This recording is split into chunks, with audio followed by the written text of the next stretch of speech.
La PDC, lors de ses réunions mensuelles qui ont lieu tous les troisièmes jeudis du mois, a choisi la fraude interne avec le cabinet BDO pour présenter cette thématique que nous avons considérée d'actualité, qui intéresse toutes les entreprises. Les entreprises doivent être garantes en fait, à la fois de leur image, c'est un sujet d'image, et à la fois de limiter les pertes qui pourraient subvenir à travers des opérations de fraude au sein de ces organisations. La fraude interne, c'est un vrai problème parce qu'on a du mal à la détecter et on a surtout du mal à la concevoir parce qu'il s'agit de nos collaborateurs. Et le contrôle interne doit donc prévenir la fraude interne tout en répondant aux problématiques des entreprises, donc de l'opérationnel. Les entreprises vont devoir investir leurs efforts sur les recettes traditionnelles, que sont la sensibilisation, l'encadrement, tout simplement parce que les risques de fraude sont des risques d'humains.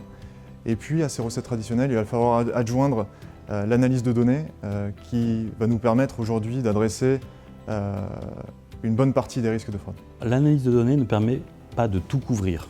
Par contre, sur les sujets sur lesquels on a la donnée disponible, ça permet de factualiser, ça permet parfois de détecter des choses qu'on n'aurait pas pu détecter simplement en analyse humaine. Donc ça permet de gagner en précision, en exhaustivité, en réactivité.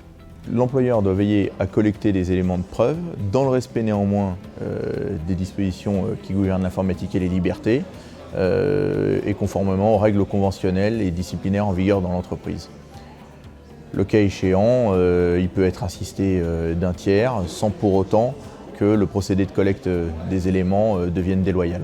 Ce qui est très important, c'est que les entreprises assument le risque de fraude et en assumant ce risque, elles vont pouvoir mettre en place un dispositif de prévention, d'abord en travaillant sur la cartographie des risques pour pouvoir mettre en place de bons systèmes de détection et de traitement de cette fraude. Là, il va falloir qu'on évolue. Et donc l'objectif de nos réunions, c'est d'essayer de penser ensemble, de partager ensemble les bonnes pratiques pour améliorer le contrôle interne dans le cadre de la prévention de la fraude et d'autres sujets évidemment.